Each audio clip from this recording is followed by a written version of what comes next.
is loose, he shoots, he scores!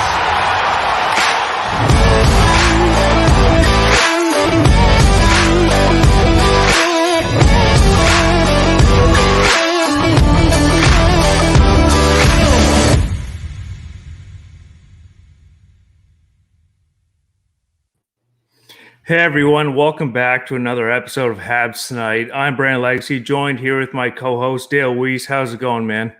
It's going great, buddy. You know, the Montreal Canadiens are in the playoffs. That's all you can ask for. I think for the last couple months, I think you would agree. You know, it didn't look too good there. It was a lot of up and down games for them, but they clinched. They're in the playoffs, and that's all that matters, right? Yeah, 100%. We've made the joke a couple times here on a few of our shows. Like, they limped into playoffs, but hey, once you get into playoffs, that's all that matters, I think. Especially as players, you know, like as soon as you get into playoffs, nothing else matters. Regular season doesn't matter. How you matched up against other opponents doesn't matter. It's a brand new season, right? Yeah, absolutely. You know, I think you would have asked any guy on that team about a month and a half ago, hey, would you take it just to be in the playoffs, even if you have to play the Toronto Maple Leafs? And I think every single guy would have said, yeah. It's a different season, like you said. Obviously, you know, when you look at the stats against Toronto this year, they don't stack up real well. I don't think anybody would want to play Toronto in the first round. But, you know, I draw a comparison to last year where, you know, I'm pretty sure every single TSN analyst said we wouldn't win a game against Pittsburgh. And, you know, is it a little different this year? Yeah, I think so. You know, we got a Pittsburgh team where nobody was playing last year, and it was a weird season. You're obviously getting a Toronto team that's locked and loaded, but you know, I see a lot of similarities there, don't you? Oh, 100%. And that's the thing too. Like we just said, like the Habs crawled into the playoffs here. A lot of key guys missing out of the lineup down the stretch. The scheduling is grueling. We'll touch on that a little bit more here as the show goes on. But first, I just want to point out quickly the nice lid you're wearing. And if we saw Weiser's social media Saturday, along with Derek, you guys got to go to Torque Brewing. Maybe tell the fans about your day at Torque Brewing, the new official beer sponsor of Habs Tonight. Yeah, it was awesome, man. You know, following crushing cans from Friday and getting on there with John and Brett from Torque Brewing, we went for a tour Saturday. We started there. You know, we were only planning to be there quickly. We didn't want to take up too much of their time. We didn't even ask for a tour or something. We literally just wanted to come in and say hi and thank them. But you know, they went above and beyond. They took us in the back. They explained it, and I was blown away, by the size of the warehouse that they have, and just by what it takes to brew beer. Like, you know, we discussed it on cans a little bit Friday, but what it takes to actually make these things is incredible, man. I was blown away. We tried a bunch of different beers too, man. It was awesome. So shout out to Torque Brewing for us. Amazing. Obviously in Manitoba, the restrictions set in Sunday. So they're not allowed in-person dining or anything there. But, you know, we're going to pump it on our socials, and then we'll show you how you can order from them. And they got home delivery going on, and there's some other stuff. And obviously they're in the Manitoba Liquor Marts for all our Manitoba viewers. So it was just an awesome day, man. I wish you could have been a part of it. 100%. I know I was following along on you guys' social medias. Very jealous, but also very happy. So once again, thank you to Torque Brewing for jumping on with Crushing Cans, and also the Habs Tonight community in general. Click on our socials. We promote them all the time. You can't go wrong with Torque Brewing whatsoever. I know it's Derek's favorite, so had to pump them out off the hop here. But tonight is going to be a little playoff preview. For the first time since 1979, the Montreal Canadiens are finally facing the Toronto Maple Leafs in playoffs. It's going to be wild. So we're going to touch up on a few things tonight.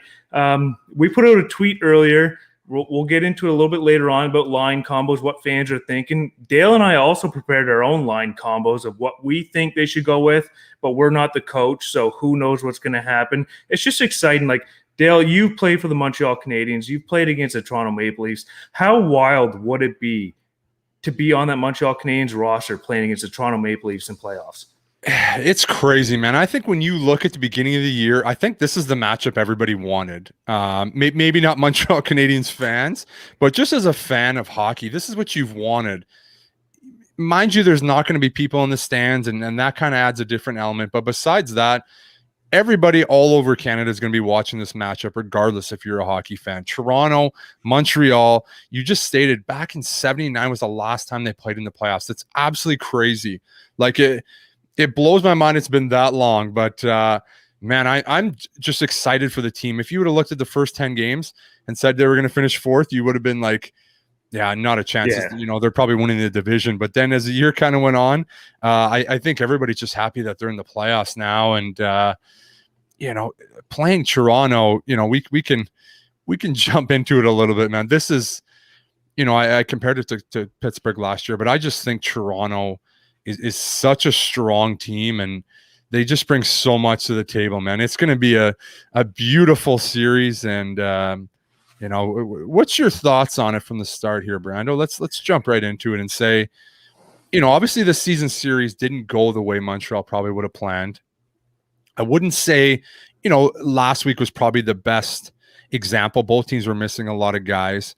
Going into the opening series here with Toronto, what is going to be the main thing for you that you think Montreal has to do to even, you know, let's call a spade here. You know, we're not, you know, I see the social medias where people are tweeting at us and stuff, and it's not, you know, like, oh, sorry there, guys. Sorry, a little technical difficulties. I apologize. It's not even cans. I'm getting loose up there. Yeah. So what I'm saying, man, is what are you thinking? Like, this is a tall task for them. You know, what do you think? So after the first 10 games, I won't lie, as a Habs fan, I was booking my hotel room, planning the parade. I was going wild on who socials. wasn't? But I mean, like, they started off so hot, but you also know as a hockey fan that you can't sustain that.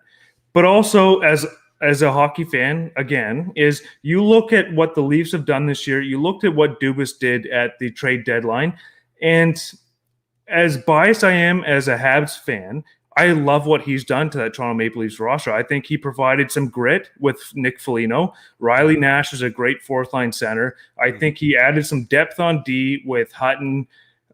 You bring in Riddick, who probably won't play, but also depth in goalie. He filled those holes that the Toronto Maple Leafs they're kind of missing. You have Joe Thornton coming in. You got Wayne Simmons. I mean, I don't hate their lineup. I think Kyle Dubas has done a great job, and that's coming from a Habs fan. Yeah. So I think the Habs are in tough, not going to lie. But I also think the Habs, with their schedule coming down the stretch here, it was a little rough on them. They're missing some key guys. I think the Montreal Canadiens are built for playoffs, and I think it's going to be a very interesting series that some people might be overestimating the Leafs, in my opinion. Ooh, that's a bold take there. I like that.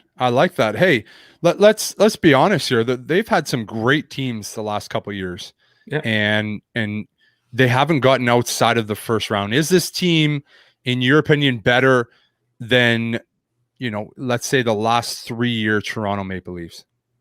I think so. I think the additions of Foligno, Spets is rolling this year. The veteran leadership Simmons and Thornton can bring, I think so. Campbell's been hot. That's my one question mark with the Toronto Maple Leafs this year is goaltending. But I think the grit he's brought in and some of the depth, I can't deny that it is the best team they've had. They've went all in. We've known that with the trade deadline, with the trades they've made, the picks they've gave up. So I think this is the best shape the Leafs have been in years prior. I'm not going to disagree with you on that one. You know, I thought I thought last year was a good team for them. I don't think Columbus was a good matchup for them in the first round there. It's just that, you know, if you're looking for an upset, that was the one I probably would have picked. That was just not a good matchup for them. Boston, a couple of years before, Boston was a great team, both years that they lost there, the previous two, sorry. And when you look at their team this year, that when you talk about the guys like Simmons, and you talk about a guy like Nick Foligno, like they just didn't have those players in previous years where, you know, when you're in a 1-1 game and Carey Price is standing on his head and Montreal is blocking everything, you know, you're going to need a guy like a Simmons or something like that to go in and you know, banging a rebound or pitchfork one in. Like, they just haven't had those guys. And I think that adds such an element for them. And when you look at the physical side, you know, when you look during the year, Montreal out hit Toronto in every single game that they played in. And even if you want to play that game with Toronto, I don't think that Montreal has the bodies to do it with the way Toronto's lined up. Yeah, no, 100%. I agree. And some people think like, oh, you're out hitting the team, like you're playing better. But like when you're out hitting the team, it means he doesn't have the puck. Right. Really.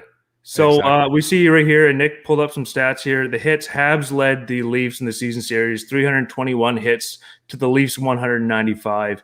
But also, we have to take into account, and this isn't just excuses, as the schedule was a big factor this year. And I think, Nick, if you can you pull up the games played since the Montreal's COVID break? This is a big factor. I know regular season's over. It doesn't matter now. But I just want to touch on this briefly here is what the Montreal Canadiens have done the last 5 weeks compared to the rest of the league. I think they're number one in games played since March 30th, where Toronto is 24th, Ottawa 27, Winnipeg 28, Calgary is 30th in the league, Vancouver is 31st.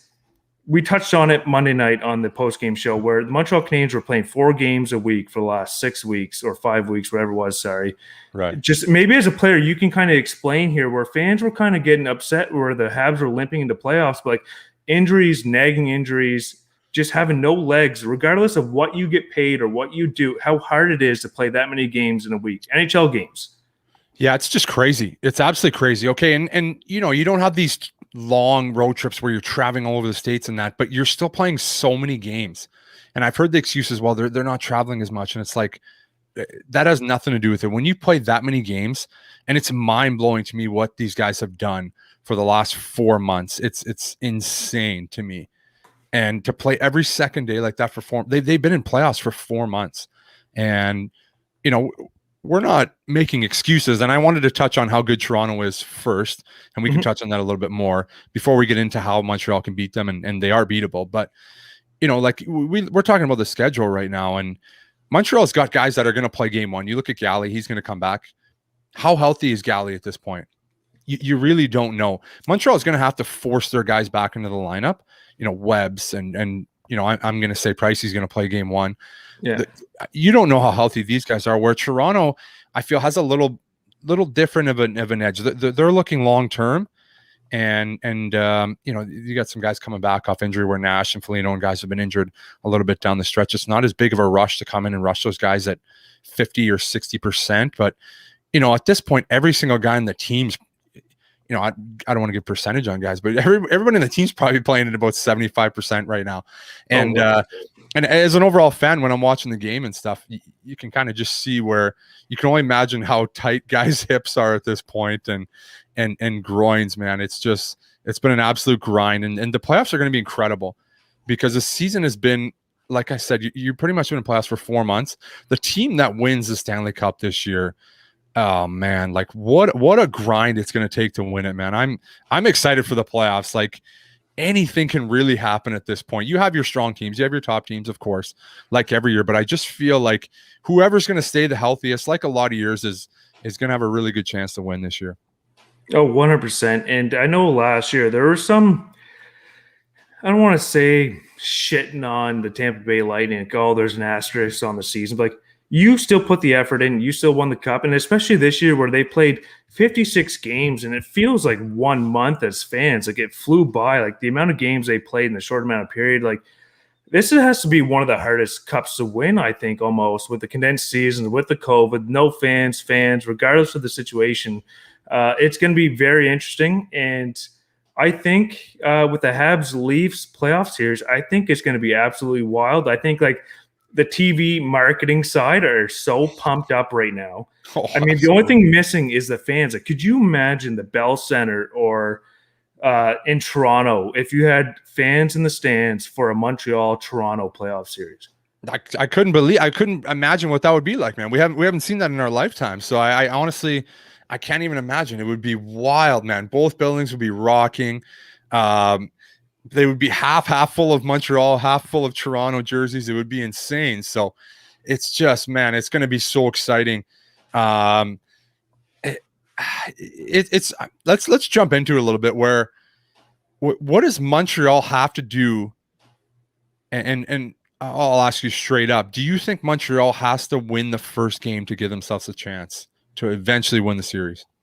I think if Montreal wins the first game, it's a holy shit moment for the Toronto Maple Leafs. I think there's so much pressure on it. A bunch of our co-hosts have touched on it. Is there's so much pressure on the Toronto Maple Leafs right now where they went all in. We've said it. They've traded all their picks away. They've stacked up. They went for it this year. There's a bunch of guys they can't afford again next year with Anderson, stuff like that. But I think if Montreal wins the first game, I think it's a holy shit. Media piles on them. It's a great thing because Montreal is the underdog right now, which is absolutely wild. Huge underdog. And massive pressure. Yep. And that pushes back to last year where we had belief in our dressing room that we could beat Pittsburgh. We were kind of laughing at all the people that were saying, oh, they're not even going to win one game. And every TSN analyst was like, oh, they'll be lucky to get one game. We were laughing because we knew how good our team was. And then you go out and you steal the first one. And I think the belief automatically just goes through the ceiling. And it wasn't that you didn't before, but all of a sudden, okay, holy shit, the pressure's on them now. And then that really reminds me of last year. If Montreal can find a way to come out in the first game and steal the first game, there's so much pressure on Toronto. It's not even to win the first series. The pressure is on them to win the Stanley Cup. Exactly. As you just said, they gave away everything. This is it. And this is their best opportunity. If they don't get out of the first round, what happened? Like that city's going to implode. But I got a question for you, Dale, as a player. Yeah. Like, let's say Habs win first game and Carey Price absolutely steals it. That must get into the Toronto Maple Leafs heads too. Like, oh shit, we got a hot Carey Price, a rested Montreal Canadiens team. Yeah. And that's exactly what happened last year, where Pittsburgh was complaining that they had to play us last year in the bubble. They're like, okay, we don't want to play that team. And it's the Carey Price factor. And say what you want about Carey's year. He had some injuries and whatever, his numbers are up and down. But there's no denying that Carey Price is at his best when he's in the playoffs, when it's prime time and in the biggest moments. So it just has a really eerie, similar feeling to last year where he can come in and steal the first game, and it's very, very possible. And I think that really changes a lot of things. You start getting in guys' heads. Are you going to get in Matthews and Marner's head?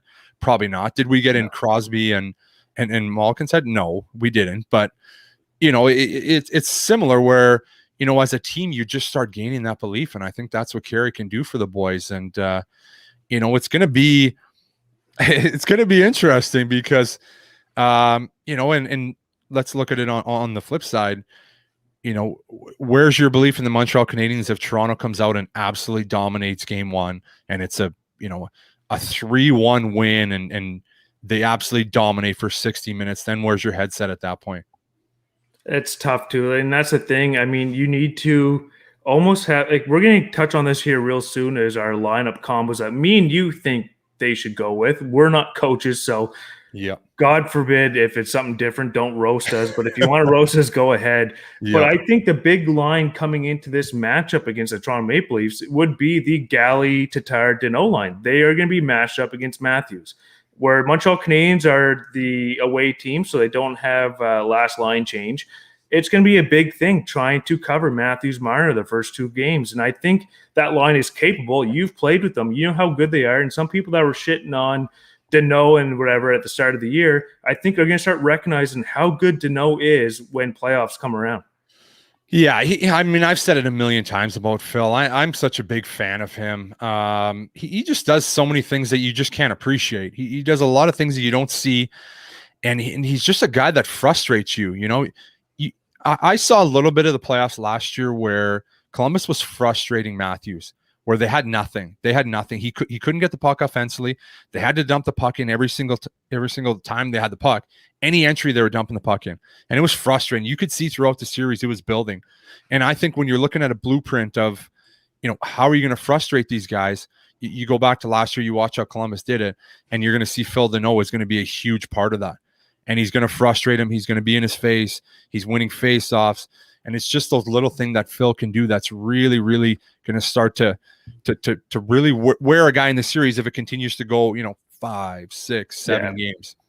So I just want to touch on this Super Nation real quick here. It's a question for you, Dale. Do you think Caulfield Suzuki can be like a Matthews and Marner judging off tonight's small sample size of how the chemistry was kind of created tonight? It's a tough one. That's a little early there. I can't compare those two at this point. It's two superstars. Yeah, and I'm not saying Suzuki and Caulfield won't be superstars. That's just a really tough comparison at this stage in the game. They're not at Marner's and Matthews level right now. That's not to say that they won't, but Matthews won the Rocket Richard by how many goals this year? A lot. Stat guys. He was not a stat guy. So that's a really tough comparison, buddy. I don't know. Yeah, that's about as much. That's as much as I can give you on that one. And those two guys are those are two legit superstars. Yeah, like bona fide superstars. Where, no disrespect to anybody on the Montreal Canadiens, Montreal doesn't have one of those. They don't have 100%. They don't have one guy. Assessment. They don't have one guy like that, and that's no disrespect. That's an absolute compliment to how good those two guys are. And man, you don't think those two guys are going to be jacked up to be in the playoffs against the Montreal Canadiens? Oh man, it's going to be a great series. It's going to be a lot of things. I'm pumped up myself. Yeah. So speaking about the Leafs, we'll touch on this now, and then we'll get into our own line combinations. And Nick, if you could pop up the Toronto Maple Leafs expected starting roster for Game 1. So we see Hyman with Matthews and Marner, which is kind of expected because Hyman does so good with them. Foligno rounds out that top six really nicely with Tavares and Nylander, Kerfoot, Nash, Mikheyev. I think a lot of people are sleeping on Nash. I think he's a great third, fourth line center. Thornton, Spezza, Simmons, the all-vet line, the old guys, the veteran experience. Riley, Brody. Brody's been a highlight for the Toronto Maple Leafs this year on D. He's kind of steadied that D core out. You got Muzzin, Hall, Hutton, and Dermott, then Anderson, Campbell. And the only question mark, I think, Dale, I want to get your opinion here, is Anderson Campbell is most people's question mark, I think, coming into playoffs. Right. And, if it was me, and I'm not saying I'm a coach or I'm thinking through a coach's mind. I'm just strictly going on my opinion.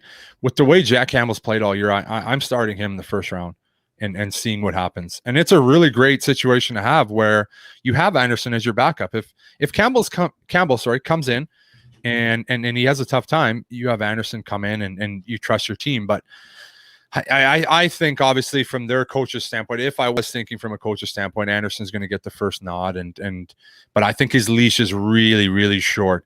I think he's on the short leash, and depending, this is going to decide where they actually go in the future, I would think, with how he performs in the playoffs. I think tonight has a big thing. I think Anderson started for the Toronto Maple Leafs tonight, which will be a big tell. If Anderson struggles tonight, I think 100% you're going Jack Campbell. But there's also that thing in the back of everybody's mind is you start Campbell, and let's say he gets peppered and down early. Right. Do you go back to Anderson Game 2? Then it creates a goalie controversy thing. And as much as we pump Carey Price's tires, I mean, look behind me, Carey Price jersey. But it's the same. It's almost a similar situation. Like, I'm 100% going Carey Price no matter what with playoffs. But it's another thing too. Montreal's had the same situation where Jake Allen has been so good this year, where I'm not nervous going into playoffs with goaltending. No, and let's give Jake Allen his due here. Spoken he won that award from a former winner myself in 2015, the Jacques Beauchamp Award winner. Let's take a look there. Yeah, 14-15. There it is. Gorgeous Georges won it too. Oh wow! Look at the guys on there. Just absolute heart and soul guys on there. I love it. What can you say about you can't say enough about Jake Allen this year. He's been incredible. He's what the Montreal Canadiens have been missing in a backup for a really, really long time. And that's, again, no disrespect to any guys that they've had.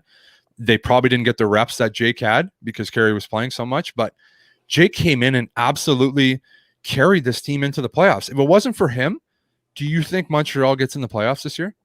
Not a chance. I think, and like you said, not shitting on backup goalies prior, but I mean, Jake Allen is the unsung hero of the team this year. Yes, Josh Anderson, Tyler Toffoli, Joel Edmondson, all these guys, great additions, 100%. But I mean, if Jake Allen's not there when Price goes down or when Price is struggling, where are you? You're not in a playoff picture.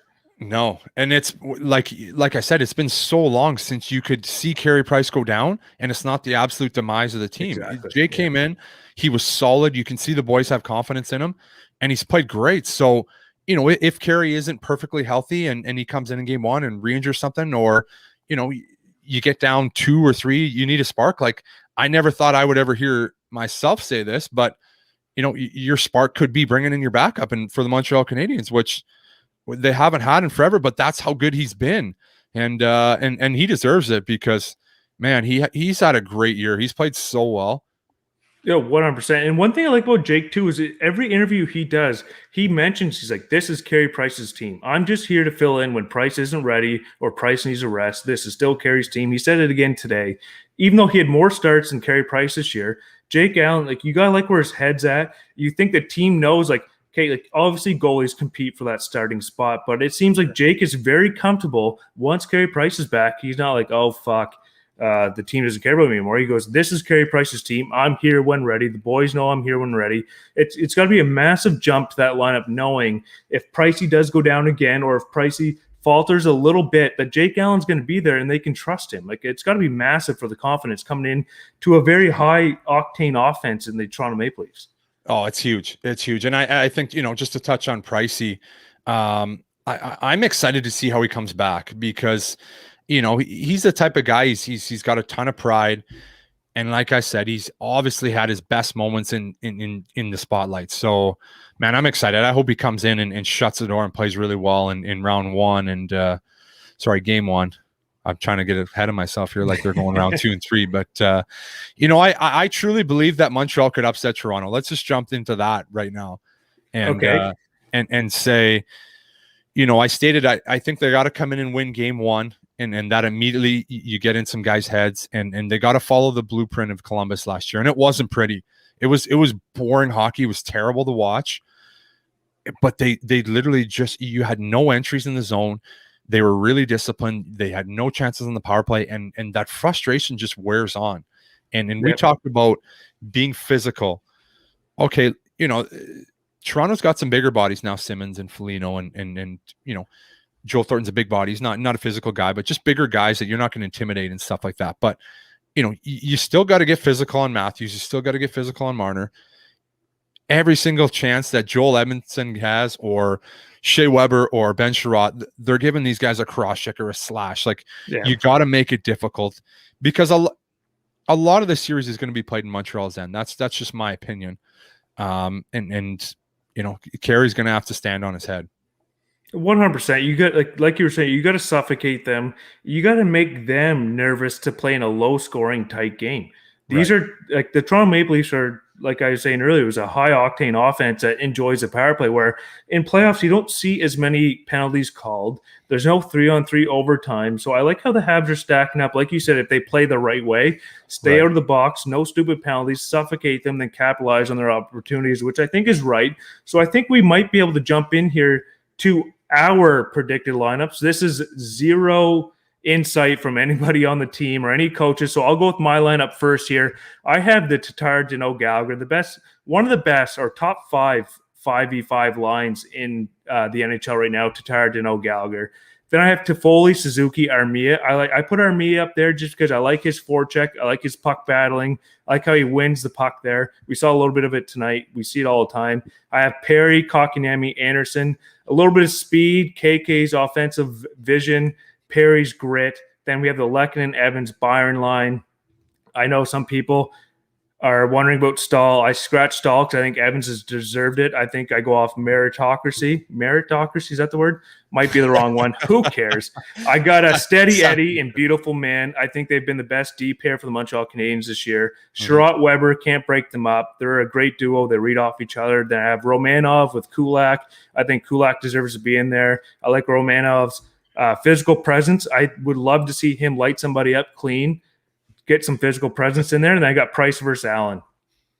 Beautiful. So I got a couple questions for your lineup there, and maybe just a little insight from my side. I look back on last year's playoffs, and I'm pretty sure Tuna didn't have a goal in the first round against Pittsburgh, and it might have been game 2.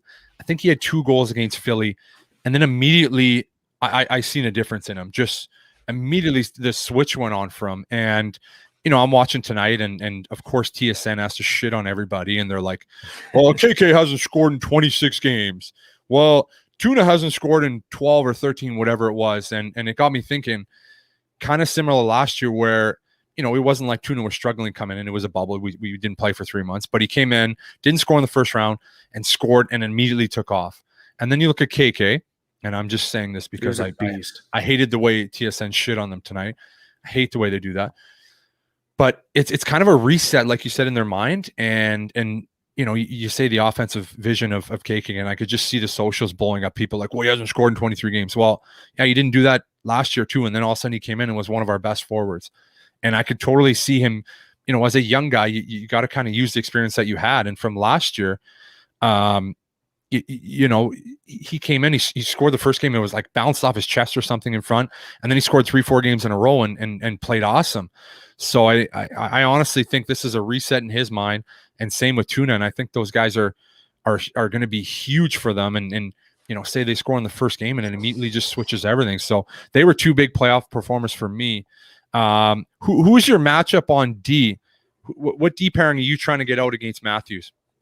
I like the Edmondson Petrie matchup against the Matthews Marner, because I think if they can shut them down a little bit, they can also turn the puck up the ice very quickly and provide offense against Matthews and Marner, where, I mean, they're not shitty in their own end, but I don't think it sounds brutal because they're superstars, but I don't know if they can handle the offensive pressure of having a steady Eddie with Edmondson and then Petrie jump in, so almost like a fourth forward with some of those lineups. So I like Edmondson Petrie matching up against Matthews Marner, and then Schrott Weber handling the Tavares Nylander Foligno line.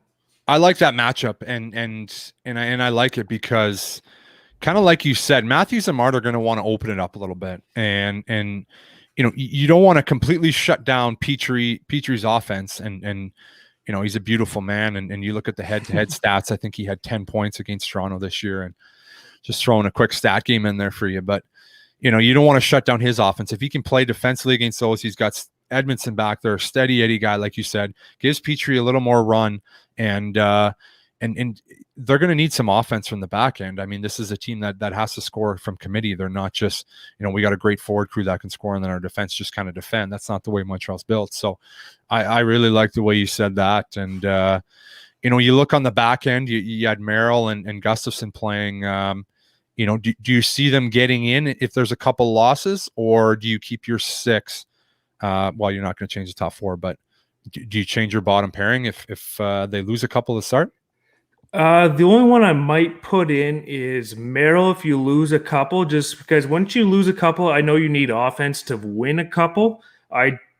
As much as like Gustafson's offensive presence, I think if you're down a couple, you might need Merrill just to shore up that D-core, knowing that the forwards can take a risk, if you know what I mean. I know when I say you need offense, you don't put the offensive D in, doesn't kind of make sense. But in my mind is you shore up your back end so your forwards can take a little bit of risk.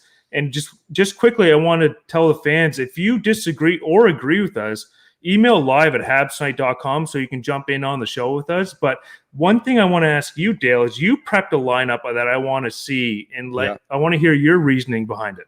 Absolutely. Look at this beautiful lineup here. All right.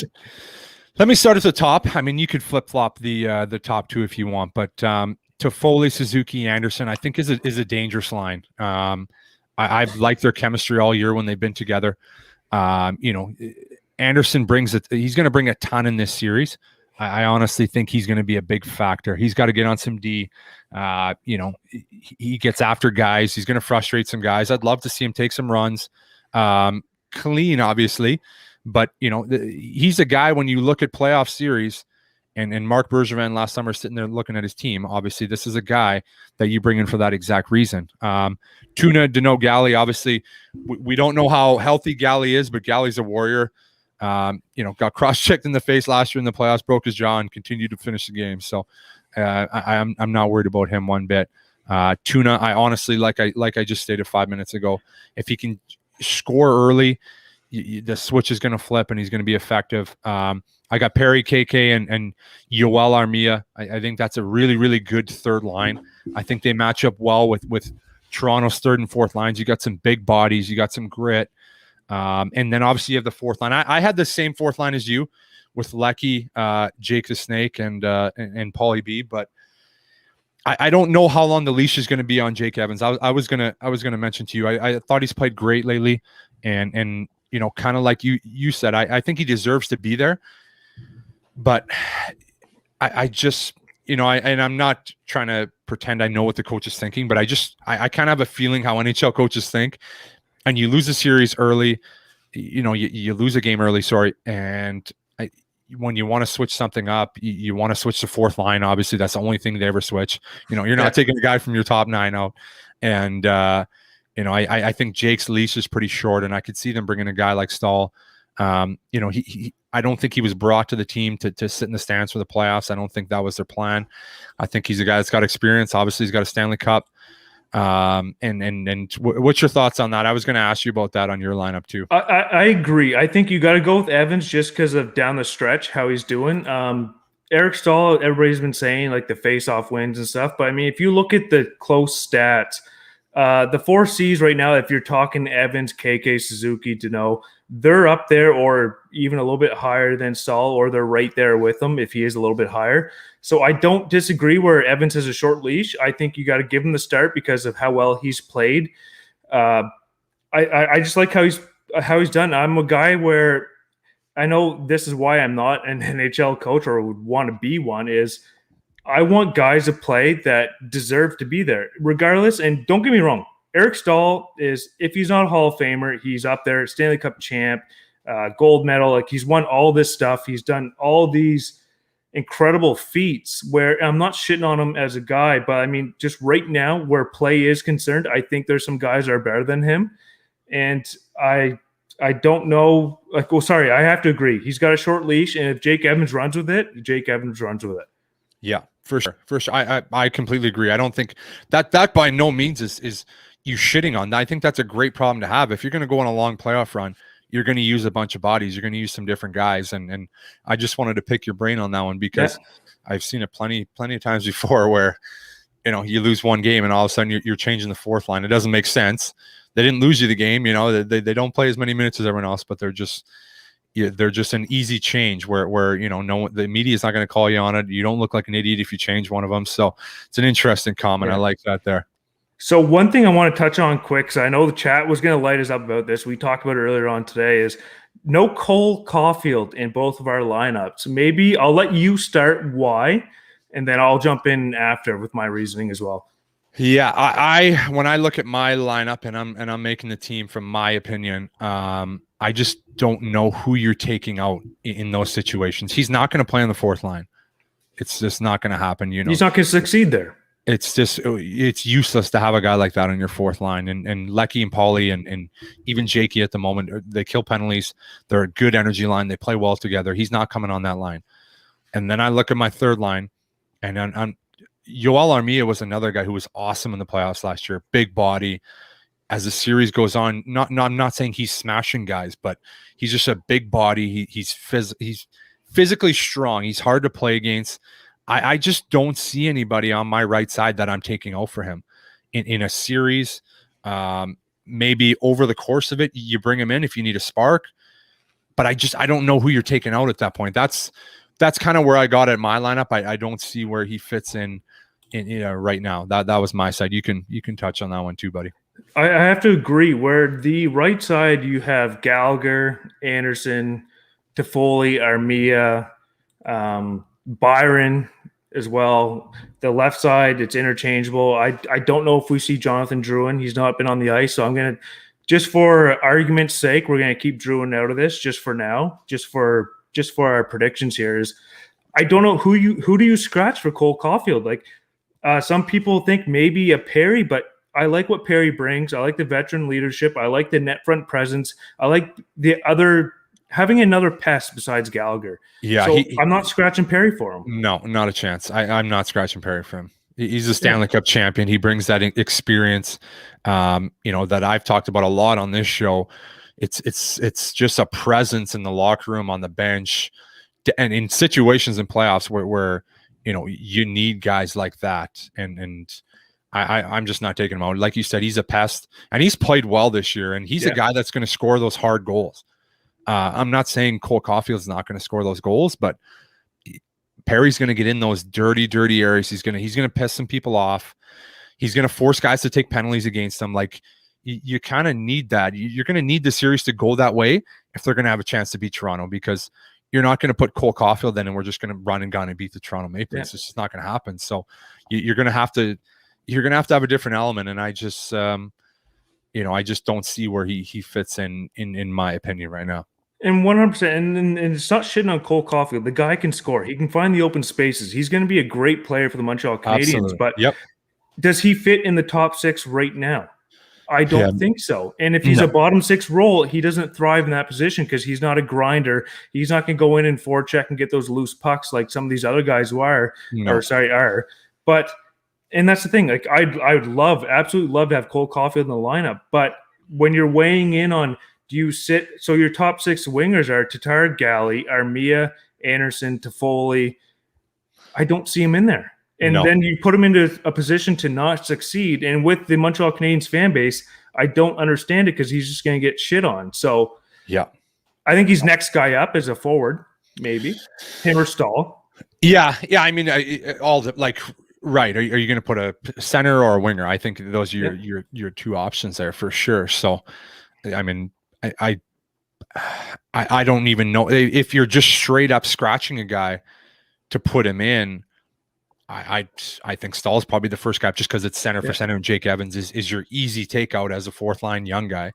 It's to me that's the easiest decision for them to make, but it's going to be interesting. There's going to, I'm not saying there could be some injuries and you're going to need him to jump in. So like Stuart Ashton said here, do you think Cole gets in only if there's an injury or someone else stress? I think depending on the position, I think it's Stalls you'll go in. I think depending on who it is, I think Stalzy goes in because Evans can move to the wing, but that's also another faceoff guy you can throw out as a winger and a PKer where Cole can't play PK and this isn't ripping on him. I want Evans there for a defensive game if you need him over a Cole Caulfield, right? Yeah, they just have a couple other intangible things that make them a little more valuable for the situation. Yeah, that's. I mean, I've dealt with it 100 times where it's like, oh, we're going to change the 4th line. So it's, I'm an easy guy to come out. You take him out. Like, it's just kind of the way it goes. Yeah. And for sure. And we want the fans' opinion. So if you've sent an email or you want to join the show and tell us where we're wrong and where you think you're right in your reasoning, please email us live@habsnight.com. Please join us. And if you can't join us via video or whatever, let us know in the chat because we're reading chats. We're pulling up comments here, what you guys think. But overall, the Leafs against the Canadiens, I think some Leafs fans or the Leafs in general, and this is not just a Habs bias, I think they're underestimating the Montreal Canadiens, where you're facing a Montreal Canadiens team that came down the stretch with 6-7 core pieces not there, playing a game every 2 days. They went 6 weeks without 2 days off in a row. I think you're going to see a healthy, rested Habs team. What might surprise some people here. I mean, I hate to say it again, but it's very similar to last year where no one gave us a hope and hell of a chance. And there's a lot of guys in that locker room that were there last year and they know the feeling. And, I'm a guy that stands out to me who was the best forward for us last year was Nick Suzuki. And he's been absolutely on fire down the stretch here. He's been incredible the last 2 weeks. Yeah, the 100%. I agree with that. And one thing too is you've played with him a bunch of times is getting Brendan Gallagher back. Do you know how amped up Galley will be facing the Toronto Maple Leafs in playoffs, coming back healthy and rested?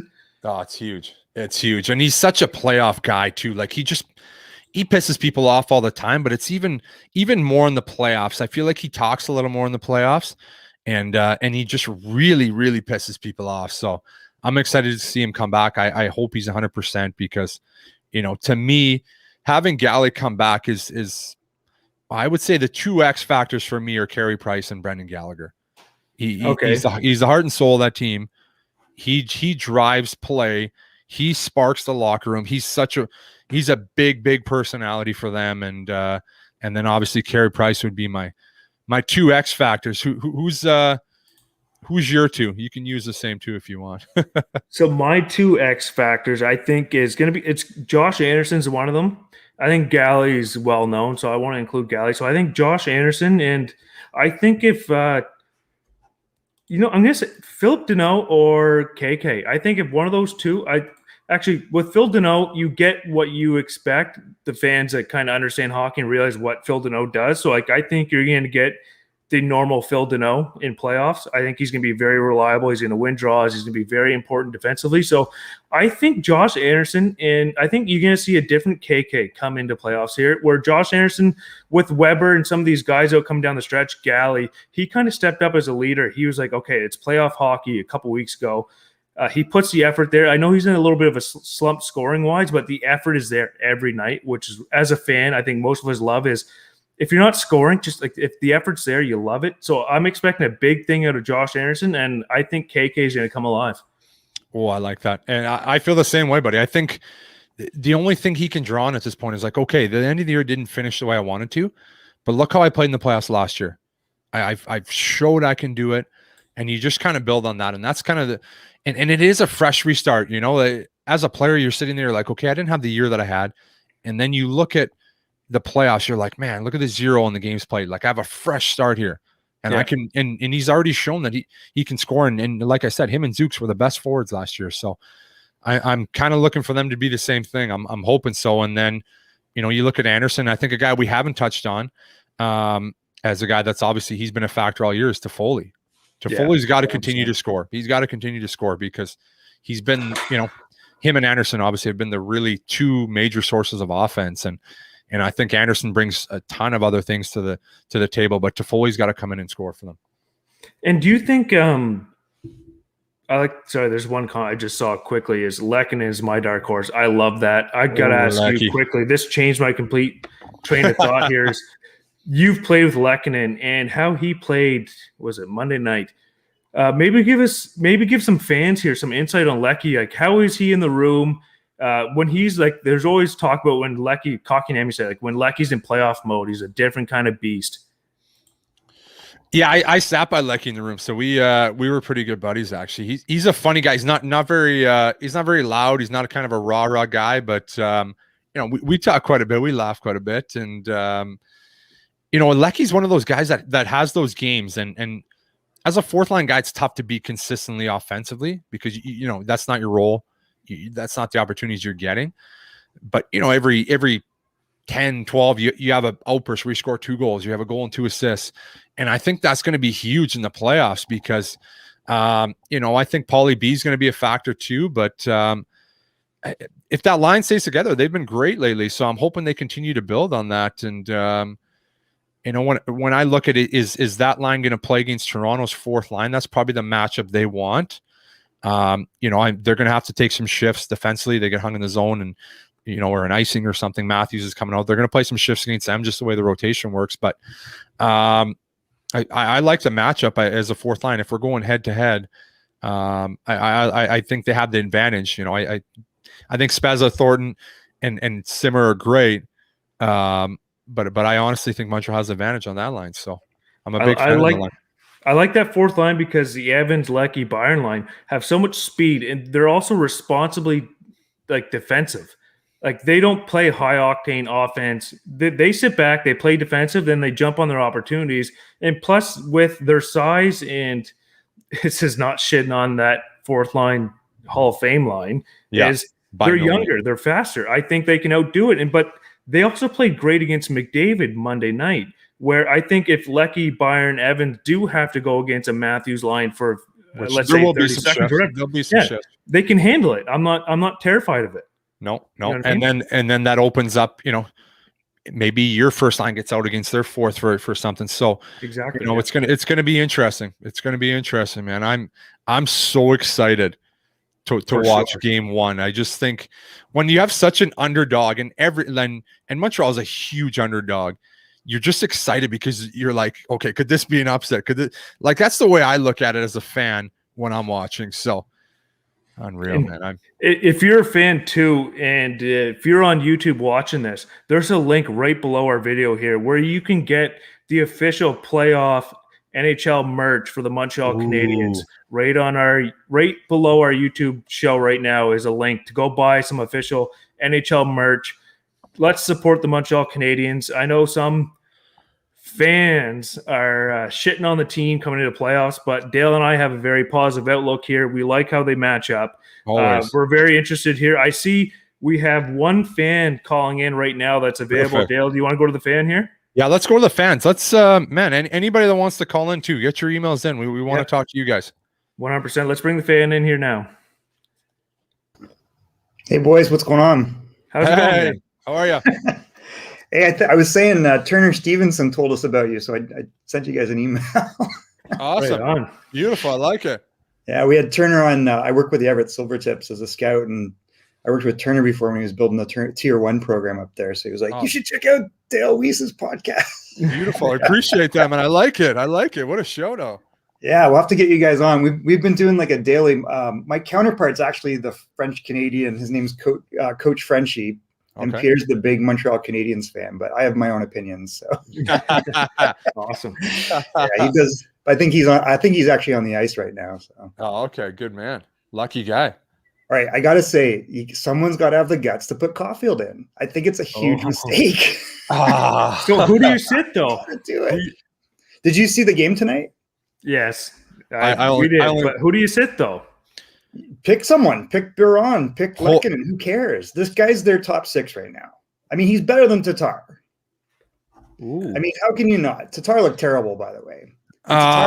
You can put Tatar in the third line. He's fine. Here's my opinion on that one. Do you think Edmonton? Do you think they really cared about the game today? No, that's not really obvious. That's obvious. No, do you think Mike Smith cared? Holy smokes! Did you see some of those goals? Yeah, for sure. I was actually surprised that they put Smith in. So was I. Yeah, they didn't scratch anybody, I don't think. No, and they look like they look like they went through the motions. When I only watched first period, and it was like, whoa! Like, I mean, they were going through the motions. I understand that's a tough spot to be in. That's a tough spot to be in. Like, I think the reality is though, like I've watched him now 10 games. I think he's ahead of where I thought he was. He's faster than I thought. I knew he could shoot, and we've been comparing him a lot to DeBrincat. Yeah. And I just don't see – he's not going to go play in the AHL, and he shouldn't be on the bench. Like, the guy's got – first of all, you see the setup of the goal on Suzuki. I mean, his vision's, like, so good, and then he can shoot the puck like a rocket. Like, you want that weapon in, you know? So, my question – not great without him either. Oh, sorry. I was going to ask you, my question would be, you have, let's say you got Tatar, Galley as the first line with Deneau, just like that shutdown role. Yep. I can't label him as first line, whatever line you want to label them as. They're a trio. Yeah. And then you have Toffoli, Anderson. You also have Perry, Armia, and then we were discussing earlier where you can't put Caulfield in the fourth line because he won't exceed in that role. I don't think where would you scratch? Like, who would you scratch? Sorry, to put him in. Well, first of all, I think the most important thing is having him in the lineup because you're going to want him on the power play. And if he does 5-on-5 on the third line, he's not going to hurt you. Yeah. You know, it's not like their first line is that much. It's better, but not that much off their third line. This is a weird team, right? They don't have that one super guy. And I love Tyler. Like, I've known Tyler since he's like 13. He's a great player, and he shoots the puck. And maybe on another team, he's a second liner, right? Mm-hmm. On this team, he's first. So I don't think you worry about it because this guy definitely, like, I'm impressed. Like, he's come in. He's so shifty. He's got the vision. He can shoot the puck. I think he's going to excel in this situation. Like, I don't know how you pull that weapon out. I would rather sit a Biron. I would rather sit a fourth line guy and play him on the third, you know? Who are you shooting down to the fourth then? I mean, if you want to pull out Biron and put him on the third, I would have no problem with that. If you want to do, I mean, I understand Lehkonen's got and that role's played well, or that team, that line's played well. That's, I think, I know I'm just looking from like a coach's perspective. Yeah. Because you have your PK guys, and those guys are going to be huge because Toronto's power play is lights out. For sure. So you're going to need those guys. Caulfield's not going to kill penalties. And I understand what you're saying, but I just can't take anybody out. Like, I just don't know as a complete game, okay, if he's not scoring, and I'm not going to say he's not going to score, but if he comes, playoffs is a different beast, and the Toronto Maple Leafs are. No, I get it. Toronto Maple Leafs are not a good playoff team. ready They're team. a good Do you think team. so? They're good. They're talented, right? But are you going to go in with a knife to a gunfight? Like, they've got serious weapons offensively, and they're going to try to play top speed, and they're going to try to trade blows with you. They're not going to go try to shut you down. That's not their style. So if you think you're going to shut them down, I'm not so sure unless you have a real hot goalie. I don't know if what you do in the 5-on-5 lines or killing penalties is going to matter. Like, I think I'd rather have that weapon. Corey Perry, we saw in the playoffs last year, played fourth line, and he does what he does. He's a rat, right? Yeah. Just around the net, put him on the fourth line. Don't worry about him 5-on-5, and he'll go in and he'll do what he does. He'll just piss everybody off and get some garbage goals. I agree. I like your output though, Mike. I do have to agree. Like, where do you put Caulfield in? And that's one thing we've mentioned before is with this team is it's been a long time where there's actually a scenario where you're like, who do you actually put in this lineup where they've actually got some depth here? So we knew there's going to be different. Exactly. I don't know if Drew's going to be back. I don't know if he's going to be back, and we hope Druin does well. Hopefully he is back for playoffs, but I think we just had like a soft agreement between Buzz both here tonight was let's make lineups without Drew just because he wasn't skating. Everybody else was. Hopefully he is back. I think he can be an impactful player, but like, there's another question mark where it's like, who do you sit again? It's the one time in a while where the Montreal Canadiens are actually fairly deep where you're like, oh shit, like, do you sit this guy? Do you not play him? What kind of game is the other team going to play? You know what I mean? So like, I respect your opinion on this, and really it made us question, like, do you put Caulfield in? Yes or no? I think we're overrating every guy ahead of him right now. Like, this team is not a team of guys like, you got to have him in. Maybe Anderson, Toffoli, and Suzuki, maybe Gallagher, right? Mm-hmm. Like, do you go and look, oh my God, we got to have Tatar on the top two lines? Man, I don't do that. I've seen him in Detroit. He's going to get his goals what he gets. And you may not notice them all the time, and he'll do other stuff that will annoy you. But Caulfield, man, like, he has the ability to break a game. And I think you got to bite the bullet. We know he's young. But what I'm seeing on the ice, like, I got a question quick, Mike. Is the 5v5 stats of the Tatar, Danault, Gallagher line, they're top 3, top 5 in the league, 5v5. Right. So I don't think you take Tatar off that line. I'm sorry. I got to disagree there, respectfully. Maybe. Yeah? Well, like, you break up a top 5 line. Right? I don't know. I don't know. I'm a little biased because I've watched him in Detroit for so long, and I just feel like he's going to do what he's going to get his 20 goals. You may not notice him. He's not going to hurt you, but he's also not necessarily going to have a big impact when you need him. And I feel like this guy's got the potential to be a game breaker, and you take that risk, and it's not going to hurt you. Okay. What do you think of the D? What's going on with Weber? Are you going to come back like a healthy beast? Yeah, he's a monster, right? He's an animal. I hope he absolutely rips one first game. PP. right in his spot. Boom. I think so too. Sorry, quickly. So I think we got another call coming in, Michael. I appreciate the injunction. Hey, Mike, thanks for jumping on. Hey, we appreciate it, buddy. We want to invite you to come on our show too when you get a chance. So we'll send you an email. Absolutely, man. Thank you for coming on, man. We appreciate the support. Thanks, guys. Have a good night. Have a good night, buddy. We love the differing opinions too, because Michael kept it very respectful with his ideas there. So if somebody doesn't disagree, that's okay. Let's just keep it respectful, and it's all good to go. So if anybody else wants to jump on, live at habsnight.com, jump on the show with us. If you want to shit on our lineup, feel free. Just make sure you have valid opinions about it and keep it respectful. We'll roll with it. Absolutely, guys. Hey, if anybody wants to put questions in the chat too, we'll take a look at those. If you don't feel comfortable jumping on with us, feel free to put those on, guys, because we'll stay on for a little bit longer if we don't want to get any other callers, and then we'll jump into our predictions and we'll get some hot takes there. So I think I just saw one comment here. What is your lineup from Oval Stingray? And Nick, can you pop up my lineup quick, and then we'll do Dale's, just for some fans that have jumped in that didn't see it. So this is my lineup here. I think my one thing I would maybe change is Armia, Anderson are interchangeable. I like my deep pairings. I like the goaltending. I like the first line. But that's the thing with the Montreal Canadiens is like there's 2 or 3 lines that are interchangeable. There's no number 1 here, right? And then Dale has a similar lineup, Very but he's similar. got some tweaks. I got a couple tweaks in there, definitely.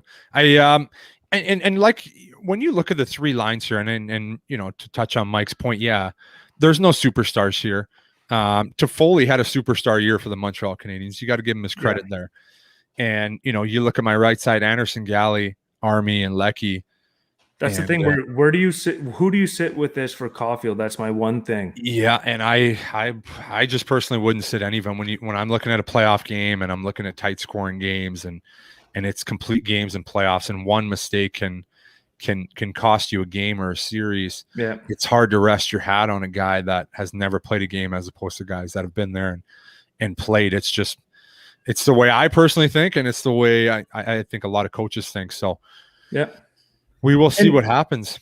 It's a different league, too, with these young guys, as well as we have some of these players where the old-fashioned way was like, okay, AHL, okay, 4th line, work your way up from the 4th line. Cole Caulfield's not that player.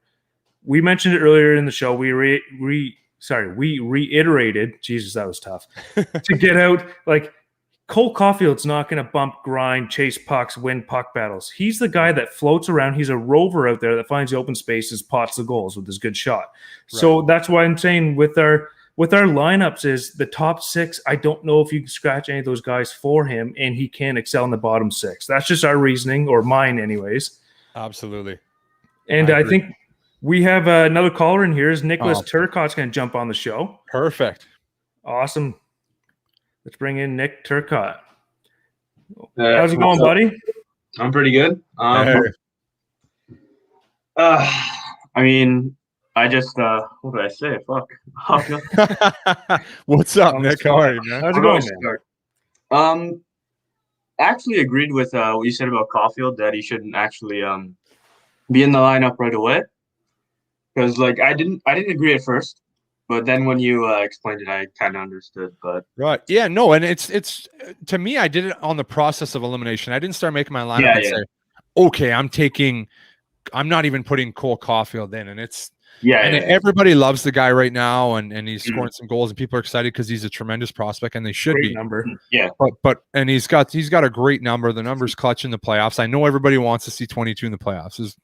That's fine. I understand. I get it. It's been a good I had number. other reasons too why he wouldn't. Like I think he's too small personally. Like, but to elaborate on that a little bit. The playoffs is a different game where you know, Brando touched on it. They don't call a lot of penalties, and there's a little more clutching or grabbing. It's a little more of a hard game, and I don't, you know, this is no disrespect. Brando kind of said the type of player he is. He's that's not his kind of game that he's going to succeed in, and that's no disrespect to him right now. But when you look at, you know, where the grind is going to be, and you know, there's just other guys that I think at this point are going to help the team completely win. Well, I mean, I agreed with your lineup more than Brenda's anyway. So I mean, I'll take the heat. That's fine. Who didn't you like on Brando's lineup there? And can you bring it back up? Again, 1 second. We're bring my lineup up. We brought it up for you here. Oh, thank you. Well, I mean, Anderson, I didn't really like with Kotkaniemi personally, but you know, that's really it. The 4th line was okay. Then Armia with Suzuki doesn't really agree. That's really the only 2 ones that I didn't agree with personally. I think Anderson works better with Suzuki and Toffoli, but just a great point. Yeah, I think I think so. I think Zooks is a really smart player, and I'm not saying that KK is not, but I just think Zooks reads Anderson's game a little better. Anderson's a north-south straight guy. When he's playing his game, like, he needs pucks placed here. He needs Zooks can make those just little plays that can play into his speed, and they have some good chemistry together. So I've seen comparisons with comparisons with Bergeron. I didn't see it at first, but the more time I've watched him, I can kind of see it. Yeah, a ton of people have said that, and that's such a lofty comparison. I know. Patrice Bergeron has been the most complete center for the last 10 years. Like, that's a really hard comparison. Like, I take him right now. Yeah, well, 100, and who wouldn't? So, Exactly. but Zooks has been lights out the last 2 weeks. No, Yeah. Oh, He's been really good. like he's playing well, and he's really turned the dial up. And I watched what he did in the playoffs, where he went from here, and he was our best forward. Yeah, I think he's going to be unreal in the first round. Yeah. And one thing to jump in quick is with Suzuki. He had a post-game conference, I think it was a couple weeks ago. He kept saying that we just got to peak at the right time. I think he almost knew in his head, like, okay, like some fans hate hearing this, but like, okay, let's coast and play at like 75%. You can't go all out every game or you'd be absolutely dead. So I think Suzuki knew in his mind, like the chances they were making playoffs, he's like, okay, I kind of got to save some energy here so I'm not completely ruined for playoffs. And I think he's going to peak at the right time. And I think you are going to see the Suzuki from last year's bubble, personally. Love it. Nicholas, what's your take on goaltending? Let's say they lose 2 in a row. Hasn't been the goaltender's fault. Price has been unreal. You switch? You ever put Jake in? Yeah. You would? Oh, I like Yeah, it. he's good. He's sick. You 100%? Like Cold. you lose the first 2 games, you're throwing in Jake Allen, or what's your? I mean, it wouldn't be 100%. It would be like Okay. 75, like more Yeah. like that. So But throw something love- different in. Beautiful. I wanted to put you on the It spot. wouldn't hard be- with yeah. that one. yeah, that was on the spot. I was like, all of a sudden, I was like, Oh yeah. I wanted to just throw you off a little bit, you know? I love that. That's beautiful, man. what was else I was gonna say? Damn, Duran's gonna be a big miss as well. 100%. Yeah. I mean, yeah, he's been.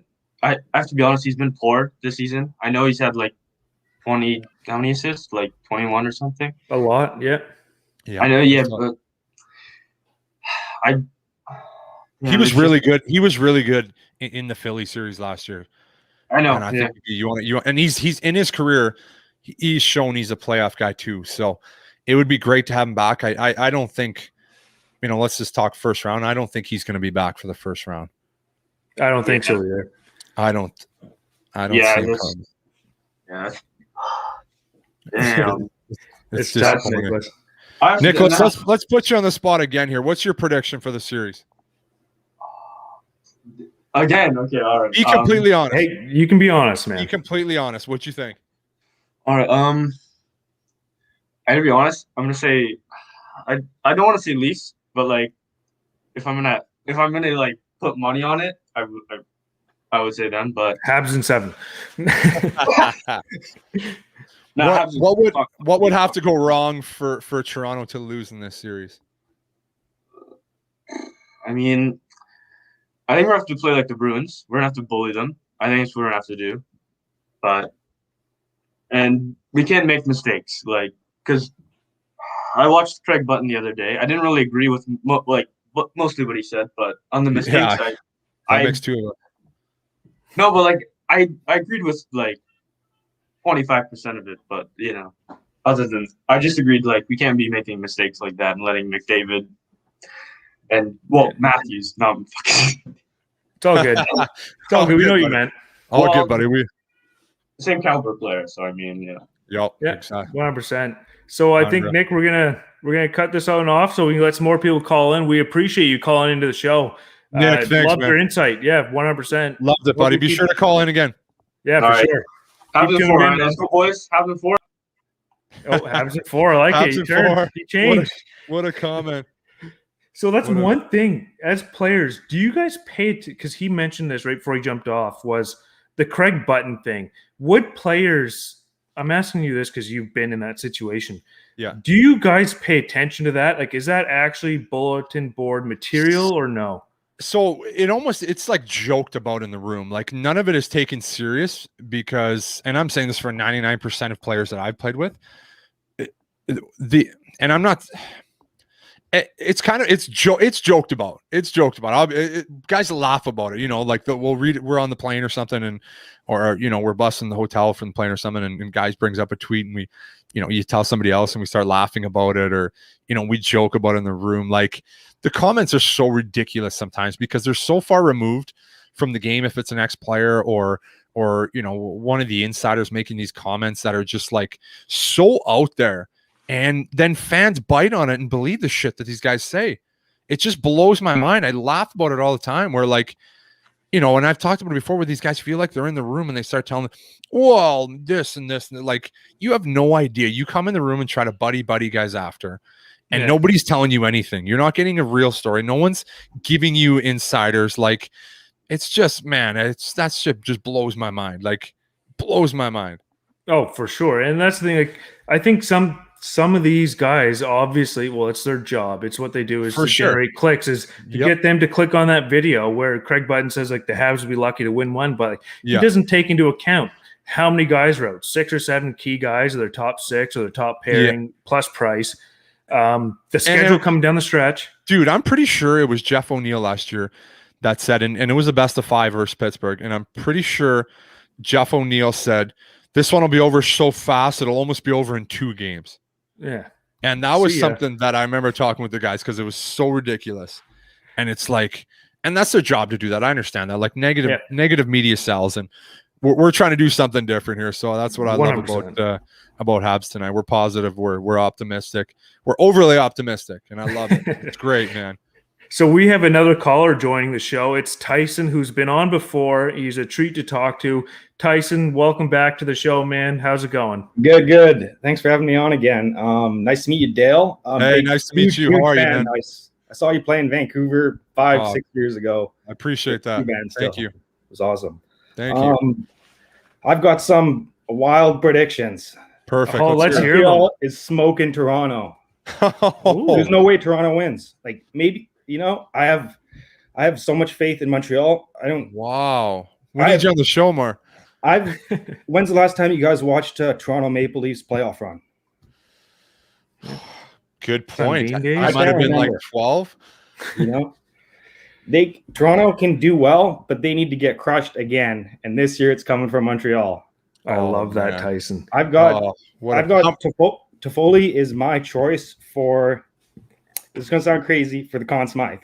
Oh, wow! You got him winning the Conn Smythe. Yeah. Tyler Toffoli. I watched. That was in 2014. It was probably my favorite hockey season in the last long time. Obviously, the Montreal run, but LA Kings. Yeah, coming out from nowhere. Yeah, they were 16 seed, weren't they? Yeah. Are we talking their first cup or the second one? Second one. Oh, second one. Okay. Yeah. No, stats guy. Toffoli wasn't on the first one, I don't think. Okay. So Tyson, I got to ask you quickly: is with the season how it's going, why are you so confident in the Montreal Canadiens? What do you like about this team coming into this playoff series? They have nothing to lose. Okay, I like that. It's like last year, they slid in. Yeah. And then you go from there. It doesn't matter. You can be the top seed against the last place team in the NHL. You can still win. It's beautiful. I think the parity's pretty good. Sure is. And all the pressure's on Toronto. A lot. More than ever. Yeah. Sorry. More than ever. That's all I'm saying. Montreal just needs to win a game, and it flips the thing. Like Tampa Bay got swept 2 years ago. That's unreal. Yeah. I got I know guys, you're saying like you don't put Cole Caulfield in. Do you have a lineup prepped? I have sort of a lineup. I'm thinking that Cole Caulfield will, if Gallagher comes back, obviously, the only change I see in the forwards is they take maybe Armia out and like move it around. They'd have like obviously Tatar, Dano, Gallagher. I have Lehkonen with the Nick Suzuki and Cole Caulfield. Okay. And that's my feeling. I feel Lehkonen is playing really, really well right now. And if I'm taking somebody out, it's probably Armia. I do like obviously I like him. He's great. But look at Nick Suzuki and Cole Caulfield. If you stop that before the playoffs and then things don't work out and they put him back in, that's like you might as well just run with it and then change it later. I completely agree with your logic. What happens if they kept that running and they lose 3 in a row? And then you're like, well, that was a terrible decision. Like there's for like a coach or a GM, it's so much easier for them to err on the side where they're like, well, let's start with our experienced guys and I'm not saying that's the right thing to do. I just kind of know how these guys think. And that's like their mindset of it, where you throw the kid into the wolves and you're taking out a veteran guy. And then then you just have some issues down there. I debated Mike there a little bit. Like it's a hard move to make. Yeah. Taking a guy out that's a experienced regular. We put the question up on Twitter tonight was if for the fans, if you were the coach going into game one, what was your lineup? And a lot of people were similar to Tyson, where they do take Armia out of the lineup, it was kind of weird for me. I might be a little biased, just because I like how he plays. He's a big body. He can PK. He can PP. He wins those puck battles. But Tyson, don't feel like you're on your own where you're taking Armia out, because there's a lot of fans that said it as well.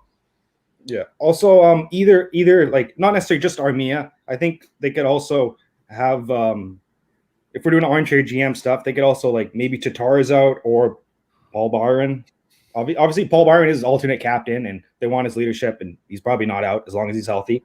But those are the kind of three guys who, Verge. Yeah, it's fair. Very, I like it. Yeah. I like you. 100%, Tyson. So, Tyson, thank you for coming on the show. We appreciate your thoughts, man. And I think it's your second or third time coming on? Second time. Awesome, man. Love to see it. Feel free to come on once again and on another show. Thank you for coming on Habs tonight. Cheers. Thanks for having me, guys. Thanks, Tyson. Pleasure, buddy. There's some valid points out there. And like I was saying earlier, we put that tweet out. If you were the coach coming into the playoffs, who would you – like, what's your lineup? And there's a ton of different answers here. Like Toffoli, Suzuki, Armia, Tatar, Dino, Gallagher. Like, I don't think that's a one line you don't break up. No, is the Galley Tuna. I don't think so. I don't think so. Not early. Like I don't think it's time to start trying something different. Okay, you're already, I think, severely handicapped against a really, really strong team. Yeah. I don't think it's the time to really start tinkering with things and see if they work. Or I just don't. I don't know. I don't think that's the best way to go about it. For sure. Can we scroll up just a little bit here? There's some reasoning on this one where I think I looked at this earlier. Yeah, it's this one I don't hate. Sorry, go down just a little bit. So the one from Sean here. Lehkonen, Dino, Byron. Can these three slow down Matthews? I think they can handle that role. I don't hate that shutdown role with a little bit of offensive upside. Toffoli, Suzuki, Anderson, they can roll offensively. They're responsibly defensively. Tatar, KK, Gallagher, don't hate it. And I know I just talked about not splitting up that top line of Galley, Tatar, Dino. Then Perry, Evans, Caulfield, lots of intangibles with this one. I like how this guy provided his lines and some explanation to it. Yeah, you gotta like it. He's backing. Yeah. He's backing it at least, you know. Exactly. He's explaining it, and although I don't love it, I don't hate it either. I just wanted to point out how that guy provided his reasonings why, and I think he had some valid points. But there's so many line combos. Hey, I think it's great for all the people that sent in their suggestions and everything, guys. We really appreciate that. We love the comments. I know our whole team, we're always checking Twitter. We're always trying to stay involved with you guys. So I want to say thank you to all the guys and girls, that were sending your suggestions. We love it. We love it. For all the people that have called in too, we love it. It's great. We love the interaction, right? So just to kind of, we'll start wrapping the show up here a little bit. Is it's a big playoff series, first time since 1979. I think you do get a healthy, rested Montreal Canadiens lineup. So I'm curious, Dale, on your thoughts of what you are kind of expecting, or like it doesn't have to be a hot take or anything like that, but like, what are you expecting from the Montreal Canadiens coming into this playoff series? I'm expecting the unexpected, to be honest with you. I don't know what to expect. I said it a little earlier. I don't know how healthy guys are coming back, but I think everybody's excited to be in the playoffs. It's just the greatest time to be a hockey player, regardless if there's fans in the stands. That obviously sucks, but to be in the playoffs, you're playing the Toronto Maple Leafs. Everybody in Canada is going to be watching. Everybody knows that. You're amped up. I don't know what to expect. I'm very, very optimistic, and I love the Montreal Canadiens, and I'm always cheering for the Montreal Canadiens. But this Toronto team is deep. They're much deeper than Montreal. They have some elite superstars up front, as we mentioned. So it's not lost upon us at Habs tonight that we're playing a really good hockey team. Yeah. But that being said, This is a team that has some of those guys that have faltered in the past. And this is a lot of their key guys that were on the team last year that I saw get worked over by Columbus. Pretty good in that series. You know, their offense really dried up. Maybe they learned from that. Maybe that's the thing that puts them over the edge this year. I don't know. That's worked for a lot of teams, and I don't know yet. We'll see. But I expect Montreal to come in, Carey Price to stand on his head, try to keep it a low-scoring game, a disciplined game, a physical game, and grind it out. And it's got to be a low-scoring game. And you know, you got to get some playoff magic from some unsung heroes, and try to drag the series 5, 6, 7 games, and then anything can happen. Just a quick shout out, Justin, our familiar caller, friend of the show, ordered a 22 jersey today. Let's go, boys. Oh, Justin, appreciate that, buddy. You're the man.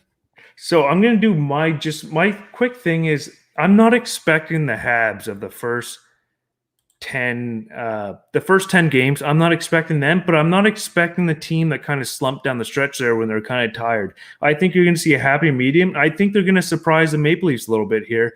So what I'm predicting is I'll say, like, even though I'm a Habs fan, is I think you might see the Habs win in 6 or 7. I think they're built for the playoffs. I think they can succeed if everybody does come back, in fact, healthy. I don't know how hurt they really were, and if they do come back, it's because it's the playoffs, so they might not even be 100%. But if they are 100%, I have faith in the team. It won't be easy. Don't get me wrong. The Toronto Maple Leafs are a very well-built team. Right. I just noticed quickly we have one more caller here jumping in. Perfect. Just for a quick second here. We've got Devin. How's it going, man? Good, boys. How's it going? Thanks for having me Devin, on. how are you, buddy? Good. Love the show, boys. You're doing great. Thanks. Love it. Appreciate that. Thank you. I wanted to ask, like, I love the lineups. I agree. I wouldn't put Caulfield in. I think he's too green. And I think you've seen in the games he's played, he's probably not great in the defensive zone yet. So I think leaving him out, you don't have anything to lose. But I'd put Merrill in over Kulak. I think he's played great. And I'd probably pair him with Weber. So I just didn't know what you boys thought about that. I like Kulak. He's a great player, but I think Merrill's like kind of proven it since he's been here. So that's a great comment. And Merrill's had some success in the playoffs with Vegas. He's played well in the playoffs. I'm not opposed to that. I think they're very interchangeable players. And then I asked Brando about his bottom pairing there too. When do you bring those guys in? I think Merrill's obviously the first guy up. I just think Romy and Cooley have had some good chemistry, and I think I'm not going to say Kulak's a little more physical than Merrill, but he's a little more grittier, and he plays just a little. He doesn't play dirty, but he's a little heavier. He's a little more heavy on his stick. So I like the pairing, but I'm not opposed to bringing Merrill in. I think Sherrod and Weber played so good in the playoffs last year. I think they're kind of trying to use that as something that they can bring into this year. I thought they were great last year. They absolutely bullied Pittsburgh. It was insane. I've never seen anything like it. And then they continued to do it in Philly, and there was just no penalties called. So I think it's a great idea. Brando, what do you think? I gotta disagree, but just respectfully is where I think Merrill is a little bit better defensively. Where, like, I have to agree, he stepped in, he's done okay. But one thing I like about Kulak is he almost looks like the beautiful man out there sometimes, Peachy, where he provides a little bit of offensive spark. He's not scared to rush the puck. You don't see Merrill doing that. No. Whereas with the Habs, with the offensive struggles as of late, I think I prefer Kulak a little bit. But let's say if they do go Merrill, I'm not heartbroken. I'm not upset. It's fair. Yeah, I think about Webby, like in the playoffs last year, he's jumping into the play a bit more and stuff like that. And I think he can do that with Sherrod too. But I just think that, steady, John Merrill back there would be nice. But yes. No, 100%. I don't hate it. Yeah, they're going to need to be really defensive to win this series. They're going to need all hands on deck. So I wouldn't be surprised to see him come in the series at all. If he doesn't start, who knows? I wouldn't be surprised. He's going to get in there eventually, I think. The other thing I was wondering, and maybe Dale, you can speak to this a little bit, but how much do you put on the condensed schedule at the end of the season? Like, they're played 22 games in like 40 days or something, and like, it's unheard of, right? Like, man, it's insane. And we touched on it earlier in the show. I don't know if you're watching the beginning where they played the most games.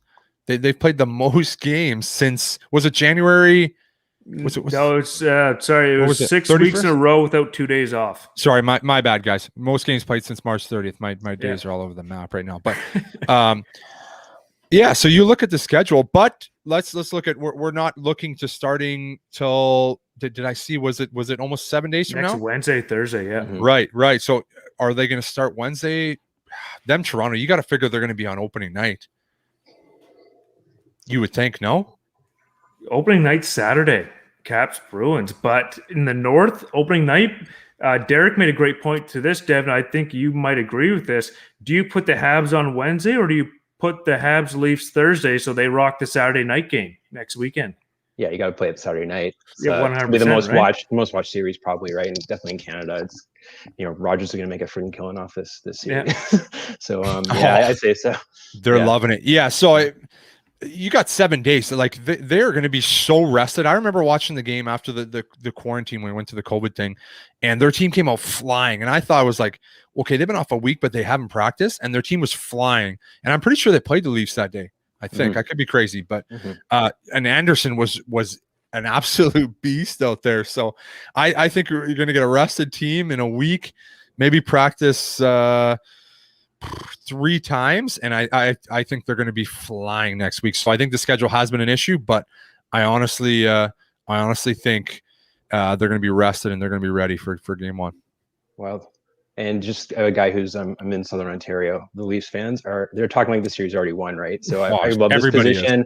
I'm happy about it. Like, underdog, let's go. There's a lot of pressure on the Leafs, right? And you can see if they slipped the first 2 games, right? It could be a whole new story, right? So absolutely. You win the first one. Oh yeah, I'm optimistic. I'm thinking. I like it. I'm thinking have 6 or 7 for sure. I appreciate it. Great comment. I love that, buddy. Yeah.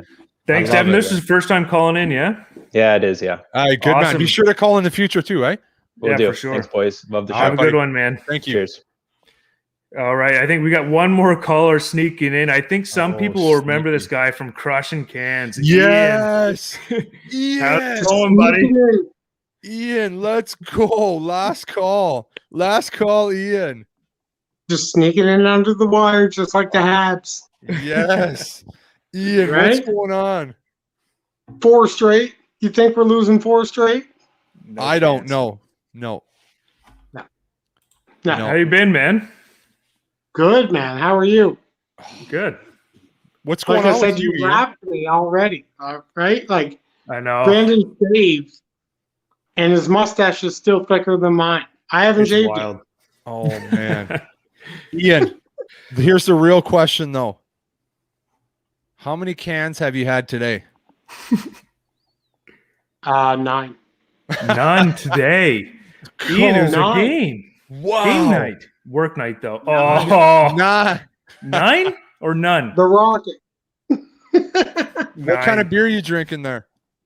Moosehead. Moose Green? Oh, it's not a The Torque shit special. waters of Though. St. John. Not a Torque I special. know. Ian. I watched that show. I'm waiting for the website. I'm gonna order beautiful. somewhere online. Oh, good man. Good man, Ian. Gotta get it. Sail it into Montreal. I got to ask you, Ian. So your predictions coming into this playoff series, what are you thinking here? Habs in 6. Habs and 6. Okay. Oh, Okay. as soon as we get out 1 game, they're gonna start, right? Love As soon as we hit 1 defenseman, they're gonna start, and we just can collectively just break them down. Oh, Their love it. confidence is just gonna get lower and lower. Yep. Keep the pressure, Yep. right? They're gonna break him. They're gonna break him down the way you're breaking down that case, eh? That's exactly it. 1 sip at a time. That's what it's love gonna it. take. That's what it's gonna take, my man. That's exactly what it is. Nothing Oh. before, nothing after. I don't want to hear about 40 goals. It's over, Yep. right? Hey, true. New season. It is. It is. There's 0 goals on the board right now. Exactly. Right? All right. As far as Any more, lineups, I don't really do it. I think Dom will play the best players that are playing at the time, right? Like Yep. what he always did in Halifax. He played the guys that were on fire. Yeah. He just pumped them with minutes. And it always worked. So Gotta trust it. Let's go. Got to trust it. 100%. Ian, thank you for calling in as the last Yeah. caller tonight. Hey, I appreciate it. Hey, Yeah. boys, You're go the the man. Dubs. Go Habs. Go. 100%, man. Thank you Have for a good calling night, in, dude. buddy. Later on. See ya. That guy fires me up every time. I love that guy, man. I'm so glad he came on Weise Wednesdays. I knew he was on Cans before, but to have Ian grace my show, I'm excited, man. That was awesome. What a way to finish it off with Ian sneaking into the playoff preview. Just a 100% crushing can kind of guy. Speaking of which, we're going to throw it back quickly. Torque Brewing jumping on crushing cans, the beer sponsor of Habs Night Team. Also, Montreal Canadiens clinching that playoff spot, going against the Toronto Maple Leafs. Link down below on our YouTube channel to buy some Habs merchandise. Get your playoff gear ready. Look fresh. Pump that Montreal Canadiens logo wherever you are. Subscribe, follow, like all of our social medias. We are very active, even our own personal ones. We are rocking nonstop, but please subscribe to our channel, like, comment if you agree, disagree, keep it respectful. Let us know what you think. Dale, I think I'm going to hand it over to you here. What's going on this week, and how's it going? Essentially, don't know where I was going with that one. Hey, no, buddy, you nailed it. Thank you. This is a great show, guys. We love the fan interaction. We love that you guys call in. I personally, I love the messages you guys send me on my Instagram, Twitter, personal message. I love that you guys are involved with the Habs Tonight team. I love the comments. Continue to if you haven't already, subscribe to our channel.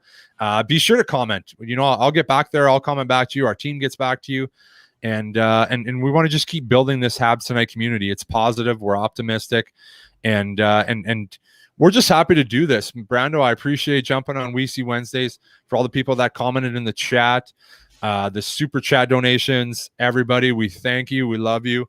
And we will see you next Wednesday. Yeah, just jumping quickly. We are on Spotify as well. So if you don't catch us live on YouTube or you can't watch on YouTube, make sure you go to Habs Night on Spotify or all of your podcast platforms. We are there. But also quickly, just a reminder, Crushing Cans Friday. Tonight was like a Habs versus Leafs kind of preview show, but this Friday, at 7 p.m. Eastern, we are doing Derek and I are talking about the rest of the league, the playoff matchups, what we think is going to happen. So if you're a hockey fan in general, not just Habs, we will talk about other series going on. So Crushing Cans Friday. If you're a French fan of the show, Autour de la Ligue came out Monday. Just every day there's stuff coming out, so just subscribe to the channel. Awesome, buddy. You absolutely hit the nail on the head there. That was beautiful. Thanks again, guys. We appreciate all the support. We'll see you guys next show.